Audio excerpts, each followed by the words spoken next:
अब जब मरियम की माँ नाना को दफना दिया गया तो उसके बाद उसका फादर जलील उसको अपने साथ ले आया कि आखिर कौन संभालेगा इस बेचारी बच्ची को। उसके बाद वो मरियम को वापस भी लेकर आया उसकी चीज़ें समेटने के लिए।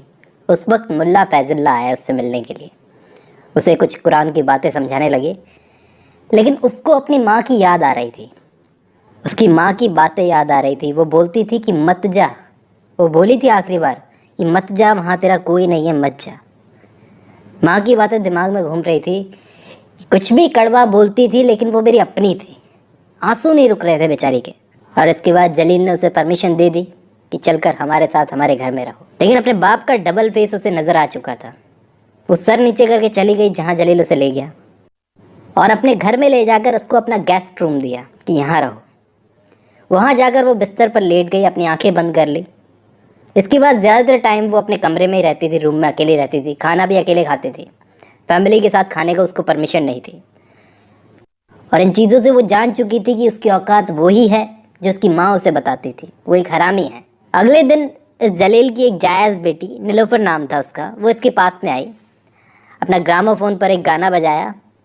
फिर उसके बाद में नीलोफर बोली कि मेरी माँ बोलती है कि तुम मेरी असली बहन नहीं हो, तुम्हारे माँ को एक जिन ने मारा है। मरियम को बहुत बुरा लगा। उसने कहा तू बंद कर अपना ग्रामोफोन और निकल यहाँ से। वहाँ मरियम से मिलने उसके गांव के लोग भी आते थे, जैसे मुल्ला फैजुल्ला, बीबी जो, ये सब लोग। लेकिन उन लोगों को देखते ही बेचारी रोने लगती थी। वो मुल्ला फैजुल्ला से रो रो कर बोली कि क्यों उसने अपनी माँ की बात नहीं मानी। तो मुल्ला बोले कि तेरी माँ डिस्टर्ब माइंड थी, तेरी कोई गलती नहीं है। इसके बाद अगले हफ्ते नीलोफर जो आई थी, इसकी बहन, उसकी माँ अफसून ने इसको नीचे बुलवाया मरियम को कि नीचे आओ, तुमसे बात करनी है कुछ। पूरी फैमिली को इससे बात करनी थी, जलील और उसकी तीनों बीवियाँ। पहली बीवी का नाम था अफसून, खदीजा और नरगिस, ये तीनों बीवियाँ। चारों ने बैठकर मरियम से बात की कि हम लोगों ने तुम्हारे लिए एक लड़का देखा है, राशिद।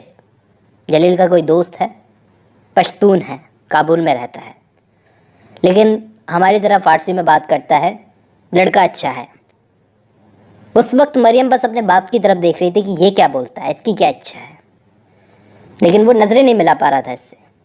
और दोस्तों मैं आपको बता दूं, ये कोई लड़का नहीं था, 40-45 साल का आदमी था, मरियम से उम्र में लगभग 30 साल बड़ा। अब क्योंकि मैं इंडिया में रहता हूं तो मेरे लिए बहुत ही हैरान करने वाली बात है 30 साल का गैप। यहाँ 2-4 साल नहीं, बहुत बड़ी बात हो जाती है, वहाँ 30 साल का गैप। लेकिन अफ़गानिस्तान में इसको एक परफेक्ट मैच मानते हैं कि लड़का मैच्योर होना चाहिए, उम्र में बड़ा होना चाहिए। लेकिन यहाँ मैं पूछता हूँ, अगर ऐसा है तो मरियम की बाकी बहनें भी हैं, जैसे कि नीलोफर जो उससे मिलने आई थी, उसी की उम्र की है, स्कूल में पढ़ रही है और अब काबुल यूनिवर्सिटी में जाने वाली है, तो उनकी उम्र नहीं है शादी की। खैर ये अलग बात है।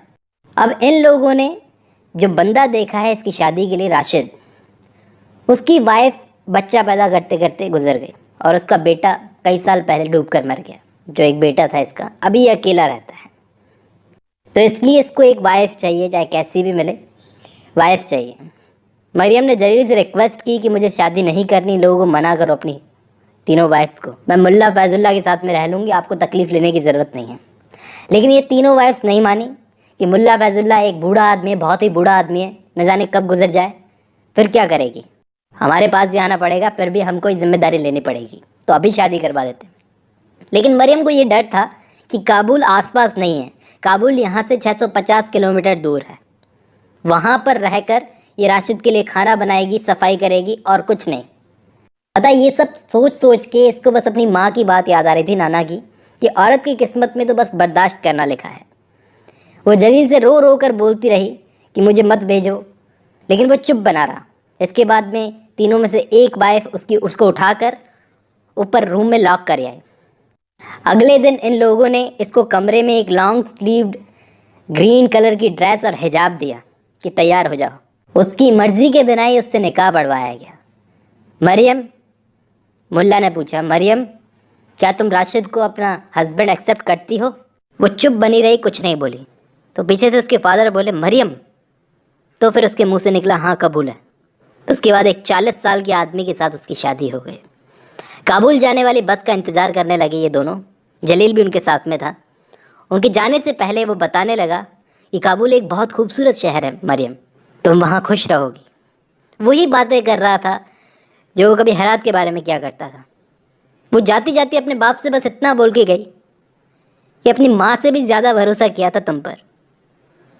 वो हकलाता हुआ बोला, तुझसे मिलने आता रहूँगा, मत करो इतनी तकलीफ़। बेटी ऐसा ना बोल। लेकिन वो जाते जाते अपने बाप की तरफ पलट कर तक नहीं देख के गई। जलील बस के साथ साथ भागता रहा जब तक कि बस चली ना गई वहाँ से। ये भरोसा ना बहुत नाजुक चीज़ होती है, एक बार टूट जाए तो फिर जुड़ता नहीं। अगले दिन मरियम राशिद के घर पहुँची, जो कि काबुल के साउथ वेस्ट के इलाके में था। पास में एक ज़ू था, एक यूनिवर्सिटी थी। अब जब ये अपने नए घर में आ चुकी है तो इसको अपनी फ़ारसी काबुली स्टाइल में बोलने पर ध्यान देना था। ये घर इसके फादर जलील के घर से थोड़ा छोटा था, लेकिन कम से कम जिस एक कमरे में ये अपनी माँ के साथ में रहती थी उससे तो खूब बड़ा था। मरियम ने चारों तरफ उस घर को देखा।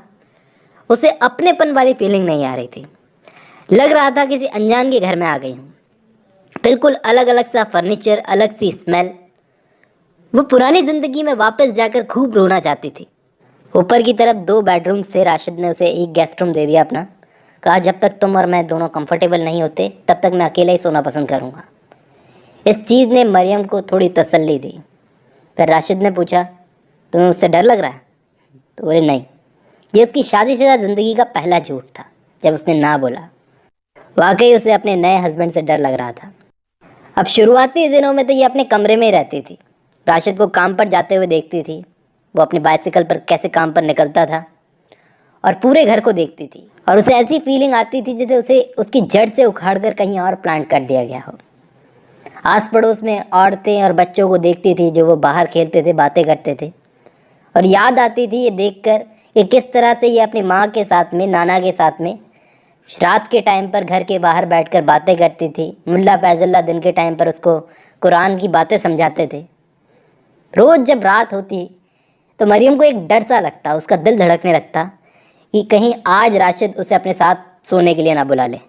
जब भी राशिद घर आता तो अपने पूरे दिन की बातें उसको बताता कि आज जूते की दुकान पर क्या क्या हुआ।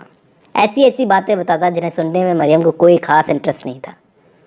एक रात राशिद ने उसे गुड नाइट नहीं बोला और बोला कि तुम बहुत अजीब तरीके से बिहेव कर रही हो जब से तुम यहाँ पर आई हो। अपना सूटकेस खोलो और एक नॉर्मल वाइफ बन जाओ, अब तुम्हें यहीं रहना है। अगले दिन जैसा राशिद ने उसे बोला, उसने अपना सूटकेस खोल लिया और शिफ्ट हो गई ढंग से। दाल, आलू, गाजर की सब्ज़ी बनाने लगी जैसा कि उसकी माँ ने उसको सिखाया था। ठीक से सीखी भी नहीं थी, उससे पहले उसकी माँ गुजर गई। आसपास की औरतों से मिलना शुरू किया। वो औरतें बस अपने पतियों की बुराइयां करते थे। मरियम सोच में थी कि वाकई ये सारी औरतें अपने पतियों से परेशान हैं, नाखुश है, या फिर सिर्फ ये इनके लिए गेम है पतियों की बुराइयां करना। लेकिन अच्छी बात ये थी कि इन सब में अभी तक मरियम को किसी ने हरामी नहीं बोला था। शायद वो लोग जानते ही नहीं थे और शायद उनको कोई फ़र्क भी नहीं पड़ता था। फिर तभी एक औरत ने पीछे से इसके कंधे पर थपथपाया और बोली, जी मेरा नाम फरीबा है, आप शायद राशिद की नई वाइफ हैं, राइट? मेरे हस्बैंड का नाम हाकिम है, वो यहीं पर एक स्कूल टीचर है, कभी चाय पीने आओ आप हमारे घर पर। तभी मरियम के आसपास और भी औरतें जमा हो गई।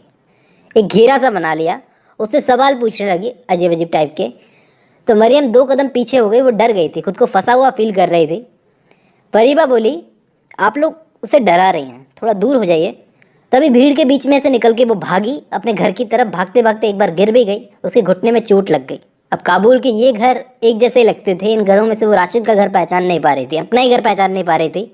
सभी दरवाज़ों को धकेलने लगी, 2-4 दरवाज़ों को, और आखिरकार यार्ड मिल गया उसे और वो पहचान गई, उसे अपना घर मिल गया।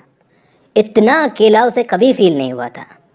उस रात जब राशिद घर में लौटा तो मरियम ने नर्वस होकर उसे अपना बनाया हुआ खाना खिलाया कि इसको कैसा फील होगा, कैसा अच्छा लगेगा कि बुरा लगेगा। तो बोला, राशिद बोला, अच्छा बना है, ऐसे कल तुम्हें मैं काबुल घुमाने लेके चलूँगा। ये ब्लू कलर का बुरखा लो, वो नया लाया था उसके लिए ख़रीद कर। वो मरियम से बोला, मेरी दुकान पे अलग अलग टाइप के कस्टमर्स आते हैं। उनकी वाइफ्स मेकअप करती है, छोटी छोटी स्कर्ट्स पहन कर आती हैं, और उनके हस्बैंड खुद को मॉडर्न इंटेलेक्चुअल मानकर उनको कुछ नहीं कहते, लेकिन असल में वो अपनी प्राइड और ऑनर दोनों को मिट्टी में मिला रहे हैं, अपनी बीवियों को ऐसे आधे आधे कपड़े पहनाकर। और मैं आपको बता दूं, हाकिम और फरीबा, जिस औरत से ये अभी मिलकर आई है, उसने अपने हस्बैंड के बारे में बताया था, स्कूल टीचर है, वो भी उन कस्टमर्स में से एक हैं जो खुले विचारों के हैं। लेकिन राशिद बोलता है कि कितनी गलत बात है, क्योंकि जहाँ से ये राशिद आता है ना, जिस जगह से ये आता है, बिलोंग करता है, इसके हिसाब से औरत का फेस उसके माँ बाप के अलावा सिर्फ उसके हस्बैंड को देखने का हक है। इसलिए मरियम को इसने बुर्का दिया नीले कलर का नया। अब ये बुर्का जो है ये बहुत ही सफोकेटिंग फैब्रिक से बना हुआ है, कंफर्टेबल नहीं था इसको, लेकिन फिर भी हस्बैंड ने गिफ्ट दिया है तो पहनकर चल दी। ये बस पकड़ी, ये लोग रेस्टोरेंट में गए, रेस्टोरेंट में इसको आइसक्रीम वगैरह खिलाई। उसके बाद बड़ी डरी हुई सी ये राशिद के साथ में काबुल की गलियां घूमने लगी। बोला ये देखो ये क्या है, ये क्या है, गलियां घुमाने लगा। उसने इसको एक शॉल दिलवाई। बोला कैसी लगी तुमको, पसंद आई? तो बोली हाँ। अब उसको पसंद आई हो या ना आई हो, इसको सबसे ज़्यादा पसंद आ रही थी अपने आसपास के लोगों की खुले दिमाग की सोच, जिससे थोड़ा फैसिनेट फील करने लगी। वो आसपास की औरतें जो अपने पतियों की बुराई करती हैं, उनसे जानकर उनसे मिलकर इसको रियलाइज़ हुआ कि ये कितना कम जानती है।